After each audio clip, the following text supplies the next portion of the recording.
¿Qué agendas políticas se pueden hacer? Que dentro de esa vulnerabilidad, verdaderamente, vamos como patrón para cangrejo, no nos creamos que esto es Disneylandia y pueden venir palos muy grandes. O también podemos asistir a una cosa que parece muy curiosa, y es que desde Europa pues vamos a hacer ahora otra vuelta de tuerca y nos vayamos todos otra vez a América Latina, que ya masacramos porque aquí no hay nada que vivir ni que hacer. Es una de las formas de turismo sexual es una, pero podríamos hablar de un modo económico y que terminemos allá en Brasil, en Argentina y en esos países en crecimiento como forma de supervivencia, no por nuestro deseo, sino económicamente. Con proyectos de LGBT, por ejemplo.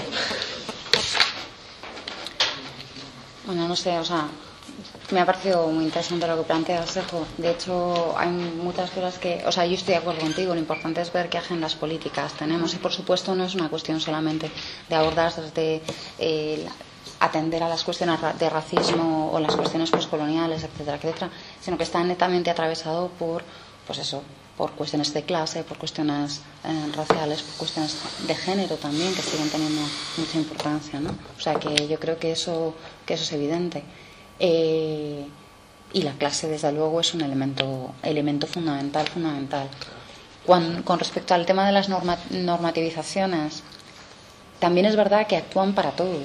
De la misma manera que la gente llega a esos entornos urbanos y busca identificarse, pues también buscas identificarte de determinado tipo de formas y ocupar determinado tipo de posiciones identitarias, no ocupando las formas que son reconocidas como las adecuadas o las aceptadas o las normalizadas, también supone de alguna manera cuestionamientos a la legitimidad que estás ocupando, ¿no? Como si fueras menos. O sea, que no me extraña que el colega brasileño acabará depilado y trabajándose en el gimnasio. Tampoco creo que le podamos exigir a la gente un esfuerzo revolucionario. Tú, porque vienes del sur al norte, nos vas a traer lo que tú sabes y nos vas a enseñar, y además vas a resistir en lo tuyo impoluto frente a todos los empujes, ¿no? Hernán Cortés que tenemos los demás sobre cómo te tienes que nombrar, el acento ese que tienen, no digas jugo de zumo, no digas gaveta de cajón, ¿no? Llámate como te tienes que llamar, etcétera, etcétera. O sea, no lo digo por ti, lo digo porque es algo que tenemos encima de la mesa, y a mí me ha gustado mucho que hables de las agendas. Porque claro, en este maremango de nosotros estamos bien, los demás ya veremos, también tenemos problemas de agenda. Tenemos problemas de agenda muy gordos. O sea, si tú coges, imagínate que existieran unas páginas amarillas de qué hace el movimiento LGTBQ y otros últimamente en sus quehaceres cotidianos, pues tenemos agendas muy distintas. Por una parte está todo lo que está de moda y repetimos, alguien empieza como con un tema y empieza a implosionarse, a moverse por el Estado si es que mola, y luego están las cuestiones absolutamente conservadoras, mucho más asimilacionistas y temas francamente incómodos que generan rupturas que a mí me parecen muy interesantes. Es decir, podemos decir laicismo, pero aquí no se ha movido ni Perry con una solidaridad con los detenidos en el tema de las capillas que estamos aquí, y a lo mejor os parece un tema que no tiene nada que ver, pero a mí sí me lo parece. Es decir, ¿qué pasa con las agendas? Es mucho más fácil hablar de un otro que me resulta más cómodo, que viene, me da una charla, se pira y a mí no me salpica, o la solidaridad solamente se produce en algunas direcciones, o somos críticos pero solamente en una dirección y con cierta corrección. ¿O cuáles son los hábitos democráticos que tenemos? ¿Le estamos exigiendo a los demás cosas que nosotros no hacemos? Y en la línea de lo que tú comentabas del homonacionalismo, es decir, ¿cuáles son los estándares que yo exijo al otro pero que no me exijo a mí? ¿No? Porque podemos decir, es que esta gente del sur es mogollón de violenta, es que esta gente del sur es tanto primitiva, es no sé qué. Bueno, ¿y nosotros? ¿No? Sí, no, pero yo en ningún momento quería... No, aprovechando. Decir, que vienen tal, pero sí me parece... No, aprovechando. A mí me interesan mucho los conceptos de amor entre hombres... Perdón, el sexo, el amor. De sexo entre hombres que se dan en Latinoamérica, que hay muchos y son muy diferentes, ajenos a nuestro modelo del gay occidental, ¿no? Y a mí me parecen mucho más interesantes porque verdaderamente son mucho más transgresores y abren mucho más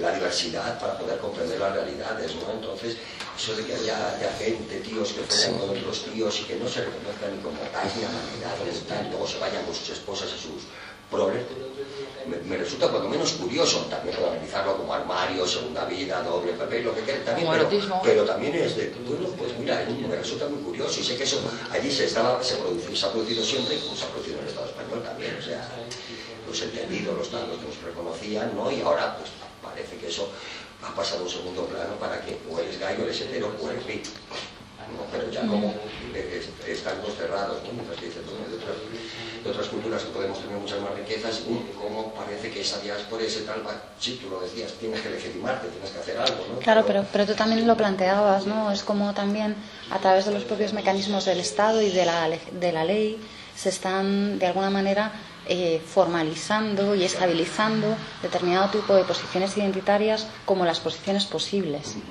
Y de nuevo, ¿no? O sea, no sé si habéis visto la prensa hoy, pero no sé si hoy o ayer salió en la prensa anglosajona que en Pakistán han empezado a reconocer la posición trans como un tercer sexo. Entonces, claro, eso podemos plantear que bien, es una identidad más que permite identificarnos, pero también es complicado porque se niega el reconocimiento de las personas trans como verdaderos mujeres u hombres, como si hubiera hombres y mujeres de verdad, y luego habría otras personas que están ahí sin saber muy bien a qué espacio ocupan, lo cual es muy problemático. Aparte que tampoco podemos olvidar que una identificación en esa clave también puede ser tremendamente estigmatizante, ¿no? Y de nuevo tiende a estabilizar cuáles son las posiciones, ¿no? Identificarlas, estabilizarlas, etcétera, etcétera. Y claro, a mí ya este tipo de cosas, visibilizarlas en los documentos públicos y legales implica que tienes un reconocimiento y un conocimiento de quiénes son las personas así identificadas. Y dónde viven. Dónde viven, etcétera, etcétera, ¿no? Lo cual tampoco me parece, sí. Directamente, ¿por qué se tiene que identificar, no? ¿Por qué tenemos que identificarnos como hombres y mujeres? Esta es una de las demandas, por ejemplo, que se está realizando desde todo lo que es la campaña Stop Trans Patologización 2012 y dentro de la red de despatologización trans. Una de las cosas que se demanda es la eliminación de las identificaciones de género en los documentos de identidad, porque se considera que es irrelevante para las cuestiones de identificación. Pero claro, esto es problemático de nuevo. Por ejemplo, últimamente se está incluso discutiendo, también venía ayer en el periódico, si incluir pues eso, ¿no? Caracteres biomédicos dentro del chip que va en los DNIs electrónicos, entre otras cosas, a lo mejor datos que tengan que ver con muestras de ADN de cada uno, ¿no? Como una forma más de clasificar. En Inglaterra se estaba discutiendo con el presidente anterior, Brown, que si se incluían dentro de los DNIs o de los pasaportes más bien británicos la imagen del iris. Estamos buscando otras fuentes de identificación, ¿no? O sea, que seguimos, no es algo que se haya parado. Lo que pasa que quizá, yo estoy convencida de que si en algún momento deciden eliminar la identificación en clave de género de los documentos de identidad, no es porque vayan a eliminar las formas de identificación, sino porque habrán encontrado otras formas de identificación que consideren más válidas. Más eficaces, ¿El qué? Más eficaces. Más eficaces para pues esto. Sí. No sé. Y que tampoco es una demanda que te puedas plantear que sea ni tan difícil ni tan rara, ¿no? Que si tú escarbas un poco en la historia del Estado español, durante mucho tiempo el DNI no tuvo casilla de sexo, con lo cual se plantea como algo posible, pero probablemente sucederá lo que dice Carmen, que si se descarta en el futuro será porque hay otro algo que sea todavía más determinante, tipo iris, tipo ADN en el chip, yo qué sé. En fin, no sé. Pues yo creo que si no tenéis más preguntas lo vamos a dejar aquí, porque igual tenemos hambre, ¿no? El próximo día que no tenemos nosotros convocado un evento que es muy chulo, es el próximo miércoles, es aquí, es a la misma hora, es a las 11, y vamos a poner un corto que se llama ¿A la 1? Sí, ahora lo has dicho a las 11 y bueno, a la misma hora. Me limito a la misma hora que hemos venido aquí, que es a la 1. Las tiras de mi pie viene a José Cabrera con Quique Poveda y otras personas a hablar de este corto, que es muy interesante, está colgado en la web y en el blog de RQTR, pero también en el suyo.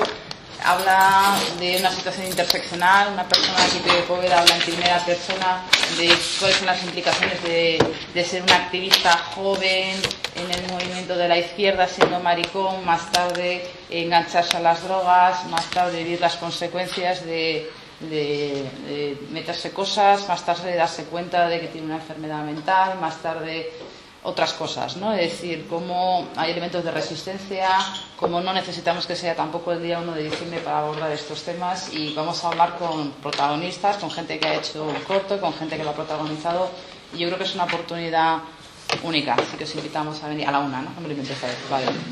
Muchas gracias.